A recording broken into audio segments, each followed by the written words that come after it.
La mayoría de ustedes ha escuchado la historia de La Llorona, la mujer desesperada, vestida de blanco, que ahogó a sus hijos en un río y ahora, condenada, deambula por la eternidad gritando por ellos. Una leyenda, una historia para asustar a los niños desobedientes, un cuento de viejas para mantener a la gente alejada del agua por las noches. Pero, ¿y si les dijera que todo lo que saben es una mentira? Que lo que escuchen no es el lamento de una madre arrepentida, sino algo mucho más antiguo, más terrible y con un hambre insaciable. Lo que están a punto de escuchar no es una leyenda, es la historia real.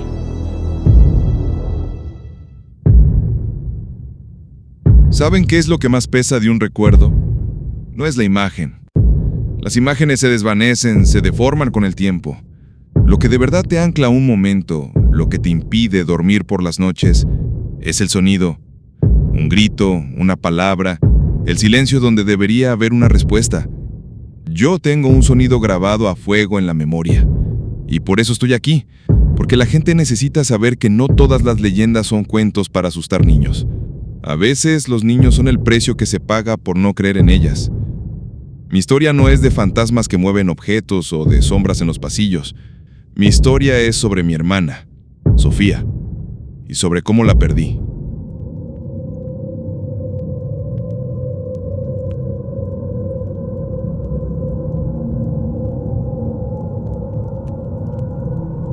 Hace 15 años mi vida era otra. Mi padre acababa de fallecer, y mi madre, buscando una forma de sobrevivir con 2 hijos y un sueldo mínimo, encontró una casa a las afueras del pueblo. Era barata, demasiado barata. Estaba junto a un viejo arroyo que en invierno se llenaba con el agua de la sierra. Para mi madre, era un nuevo comienzo. Para mí, un adolescente de 16 años, era el exilio. Para Sofía, que tenía 7, era una aventura. Sofía era luz. Tenía esa imaginación desbordante de los niños que aún no han sido golpeados por la vida. El arroyo se convirtió en su reino.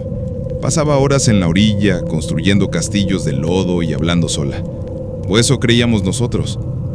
Una tarde, mientras yo hacía mis deberes en la mesa de la cocina, ella entró con las mejillas rozonadas por el frío y los zapatos llenos de barro. Me dijo con esa seriedad infantil que usan para las cosas importantes: «Leo, la señora del arroyo tiene frío. ¿Le puedo llevar una de mis mantas viejas?» La miré por encima de mis libros. «¿Qué señora, Sophie?» «La que llora. Siempre está buscando algo en el agua y llora porque no lo encuentra». Mi madre, que la escuchó desde el fregadero, soltó una risita cansada. Ay, esta niña y sus amigos imaginarios. Y yo, en mi estúpida arrogancia de hermano mayor, le seguí la corriente. Le dije que sí, que le llevara la manta, pensando que era un juego. Esa noche desde mi ventana vi la pequeña manta rosa que le habíamos regalado en su cumpleaños, puesta con cuidado sobre una roca en la orilla del arroyo. A la mañana siguiente ya no estaba. Los días pasaron y la señora triste, como Sofía la llamaba, se convirtió en parte de nuestra rutina. Mi hermana le dejaba cosas, una galleta, uno de sus dibujos, una flor que arrancaba del jardín. Nosotros lo veíamos como una fase, una forma de procesar la ausencia de mi padre. Qué equivocados estábamos. El primer cambio real fue el sonido. Empezó como algo casi imperceptible, un lamento lejano que se confundía con el silbido del viento. Mi madre decía que eran los perros de alguna granja cercana, pero yo sabía que no era así. Era un llanto, humano, femenino, un sollozo profundo lleno de una angustia que se te metía en los huesos, y siempre venía de la dirección del arroyo. Una noche el llanto fue tan claro, tan cercano, que me levanté de la cama. Caminé por el pasillo oscuro hasta la habitación de Sofía. La puerta estaba entreabierta. La vi de pie junto a la ventana abierta, mirando hacia la oscuridad de la orilla. «Sofía», la llamé en voz baja. Ella se giró. No parecía asustada. Estaba tranquila, casi hipnotizada. «Me está contando una historia», dijo señalando hacia afuera. «Dice que sus hijos se los llevó el agua y que si la ayudo a encontrarlos podremos jugar los 4 juntos». En ese momento sentí una presión en el pecho, un frío que no tenía nada que ver con la corriente de aire que entraba por la ventana. Era un instinto primario. el de una presa que se da cuenta de que el predador ha estado observando a su cría todo el tiempo. Cerré su ventana con fuerza y la llevé a su cama. Le dije con más dureza de la que pretendía que esa señora no existía, que era peligroso hablar con extraños. Por primera vez, Sofía me miró con rabia. «No es una extraña», me gritó con los ojos llenos de lágrimas. «No, tú la entiendes. Está sola y yo le prometí que no la dejaría». Al día siguiente intenté hablar con mi madre. Le conté lo que había pasado. La intensidad del llanto, la conversación de Sofía. Estaba agotada. Me despachó con un «Leo, es una niña, déjala en paz, ya se le pasará». Quise insistir, quise gritar que esto no era normal, pero no lo hice. Y ese silencio es la culpa que me carcome cada segundo de cada día. La noche del 28 de octubre llovió. No una lluvia normal, una de esas tormentas eléctricas que parecen querer partir el cielo en dos. El arroyo, normalmente un hilo de agua tranquilo, se convertía en una bestia rugiente de agua y lodo. La luz se fue sobre las 10 de la noche. Estábamos en el salón, con velas, mi madre intentando mantener la calma y yo tratando de sintonizar algo en una radio de pilas. Fue entonces que lo escuchamos, por encima del estruendo de la tormenta. Un lamento. No un lamento. Era un alarido, un grito de dolor puro, inhumano, que atravesó las paredes de la casa como si fueran de papel. Sonaba como si estuviera justo afuera de la puerta. Mi madre y yo nos quedamos paralizados. El corazón me martillaba en los oídos, y en medio de ese caos una comprensión helada me recorrió la espalda. Sofía no estaba con nosotros. Corrimos a su habitación. La imagen sigue impresa en mi mente, tan nítida como esta cámara frente a mí. La ventana, que yo mismo había cerrado con seguro, estaba abierta de par en par, sus cortinas de unicornios azotadas por el viento y la lluvia. Su cama, vacía.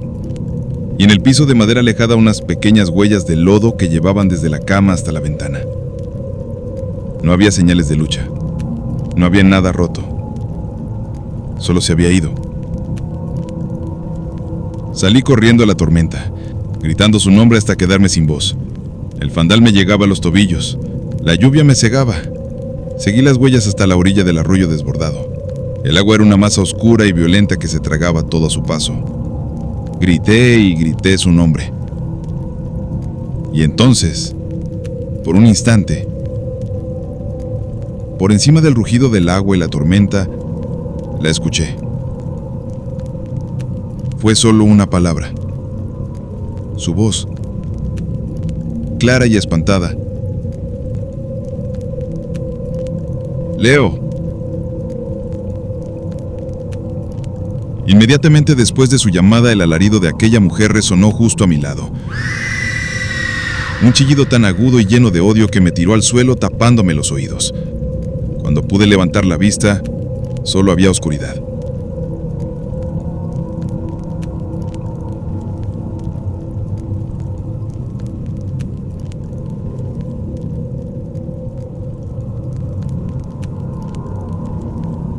Dicen que los mitos son solo eso, historias viejas para asustar a los niños.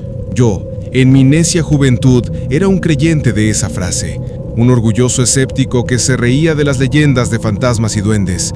Y no es que no creyera en el mal, sino que el mal para mí tenía rostro humano, no el de una criatura legendaria. Pero el río tiene su propia memoria, y a veces esa memoria te arrastra hasta que te ahogas en ella. Y a mí me arrastró la memoria de la que lo perdió todo.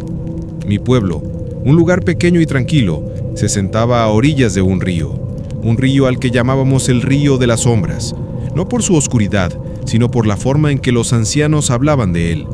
Decían que cada noche el eco de un lamento ancestral se elevaba de sus aguas, el lamento de una mujer que buscaba a sus hijos perdidos.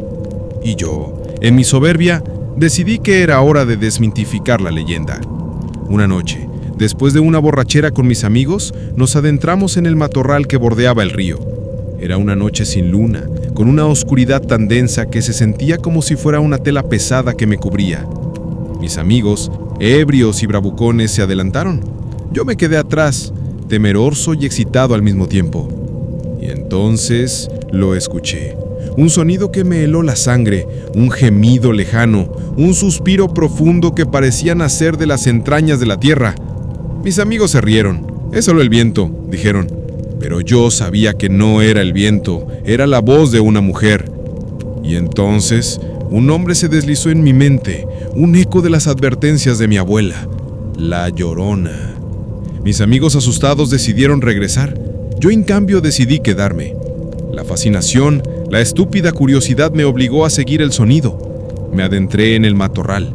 El arrastrar de mis botas en las hojas secas era el único sonido que se oponía a la oscuridad. El gemido se hizo más cercano, más claro. Ahora no solo era dolor, era una súplica, una pregunta desesperada. ¿Dónde están mis hijos? La frase, repetida una y otra vez, se me incrustó en el cráneo como una astilla. Mis piernas, antes firmes, ahora parecían pegadas al suelo. El miedo me golpeó con la fuerza de un puño. Sabía que no debía acercarme, que tenía que huir, pero una fascinación macabra me obligó a seguir. El aire se volvió helado, un frío que no pertenecía a la noche de verano. Las hojas de los árboles crujían a mi alrededor, aunque no había viento. Podía escuchar el roce de algo que se arrastraba, el arrastrar de un vestido pesado sobre las piedras. Y entonces la vi. No era la figura etérea que mi abuela describía, era una silueta. Una mujer alta y delgada, vestida con un viejo traje de novia blanco, manchado de lodo y oscuridad. Su cabello, largo y negro, cubría su rostro. Estaba de espaldas a mí, parada en la orilla del río, con los pies sumergidos en el agua turbia. Pude ver las marcas de sus manos en su vestido, como si hubiera intentado rasgarse la tela con desesperación. El dolor en cada movimiento era algo tan real y palpable que se me partió el alma. El lamento cesó de golpe. El silencio que le siguió fue aún más aterrador. La mujer se quedó inmóvil, como si hubiera percibido mi presencia. El corazón se me subió a la garganta. No me atreví a mover un músculo. Y entonces, lentamente empezó a girarse. La terrible anticipación fue la peor tortura. No quería ver su rostro. Las historias decían que no tenía ojos, que solo había dos cuencas vacías, que su rostro era el reflejo de su dolor, un vacío incomprensible. Cuando finalmente se giró por completo, la luna volvió a esconderse, dejándome a ciegas. Solo pude ver la forma de su silueta contra la oscuridad y los destellos de algo que brillaba en su mano. Y entonces lo vi. Los ojos de un niño. No eran sus ojos. Eran los ojos de un muñeco viejo y abandonado, con la misma tela del traje de la mujer, pero desgarrado. El muñeco estaba colgado de un hilo. El lamento regresó. Esta vez no era de dolor, sino de furia, de rabia. Y entonces el grito, un grito que no era de un ser humano, sino de una criatura atrapada en un tormento eterno. La mujer se abalanzó sobre el muñeco, lo alzó en el aire y lo tiró al río con todas fuerzas. El muñeco golpeó el agua con un sonido sordo. El silencio volvió a ser absoluto. La mujer se quedó mirando el punto donde el muñeco había caído. Y entonces vi algo más. Varios niños, también vestidos con ropas de época, se arrastraban fuera del río. Estaban pálidos, con los ojos vacíos, y sus ropas estaban desbarradas. Parecían muñecos de porcelana rotos. Y me miraban con una inocencia cruel, con la indiferencia de los muertos. Uno de ellos, un niño pequeño con un sombrero de marinero, se acercó a mí, me tendió una mano. En su palma tenía una piedra del río.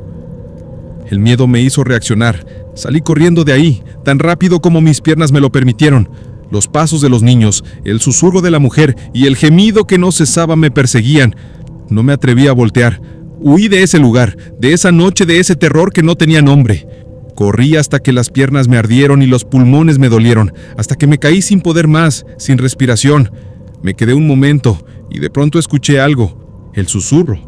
Un susurro que venía de una voz de mujer y un eco de niños. Aquí estoy, ya te encontré. No sé si me encontraron esa noche, si en realidad logré escapar. Lo que sí sé es que desde esa noche, mi vida no ha sido la misma. El eco de ese lamento me persigue a donde quiera que voy. A veces, en las noches de insomnio, escucho el arrastrar de un vestido pesado en el pasillo de mi casa. A veces veo la figura de un niño pálido en la esquina de mi habitación. Y a veces, cuando estoy solo, siento un frío que no pertenece a este mundo. Un frío que me recuerda al agua del río, a la oscuridad de esa noche. Dicen que los mitos son solo eso, historias viejas para asustar a los niños. Pero yo sé que no es así. Yo sé que el río tiene su propia memoria, y a veces esa memoria puede venir a buscarte. A mí me encontró. ¿Y a ti? ¿Cuánto tardará en encontrarte?